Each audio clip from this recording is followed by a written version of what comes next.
بسم الله الرحمن الرحيم. السلام عليكم ورحمة الله وبركاته. هذه إلى إن شاء الله عاو أنت محق فاقد دونا ما كعاد دونا سدح قاعدة أو مهمة يعني كعاد دونا ولا جا بقف البيت وإكسل استعمال هاي إنه بهاي هاي وفنشن كردون أو لو قلت رجالي دتك قرآن لدى السماية سيدا وقهبون إني السماية سال قف بالجيا بقى إنه قرآن كيسيودن وسيدا عمل كابيتال كي هاي sidoo kale waxaa laga yaabaa qofkaas inuu lower u rabo qoraalkiisa oo dhan sidoo kale waxaa jira qof qoraalkiisa ka yar wuxuu u rabi karaa kale upper aan iraahdo tusaale ahaan meeshan hadda aan bedelo magacaas ayaan warsamo tusaale ahaan ku celiyo qof macnaha wuxuu ka noqon karayaa capital qofna wuxuu ka noqon karayaa small letter marka qofkaas isaga wuxuu u baahan yahay inuu ka dhigto upper case ama lower case marka waxaa jirta hab la yiraahdo proper oo ah hab habboon oo qofka fartiisa xarafka magaca ugu horeeyo tusaale ahaan kaafiso keeda ay weynaanayso aadamna eeda ay weynaanayso marka qaacidadaas aan hadii ilaahay insha Allah aan fiirin doonaa si yar oo fudud waxaan ku bilaabaynaa equal kadibna waxaan dooranaynaa meesha ay noo taalay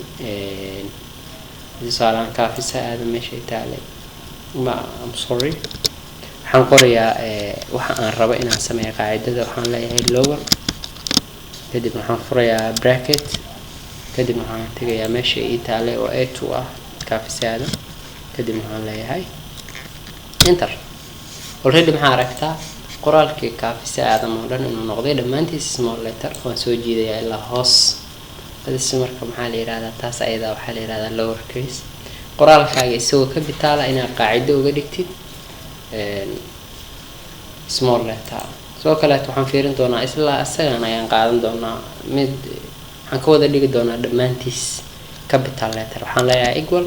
kadib waxaan qorayaa upper sidoo kale waxaan furayaa bil kadib waxaan dooranayaa kaafisada that's okay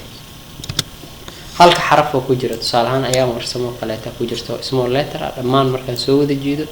already waxay noqonayaan dhammaan capital ay noqonayaan hab habboon markii jirto oo la yiraahdo proper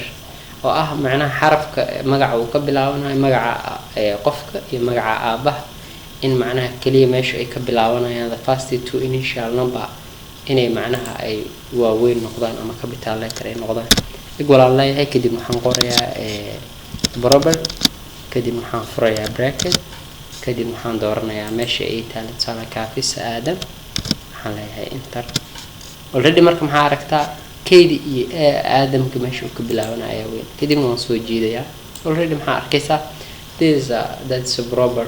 marka saddexdaas qaacida aad iyo aad inay ku anfacaan laga yaabaa asxaabtaada sii gaarsii share sii leh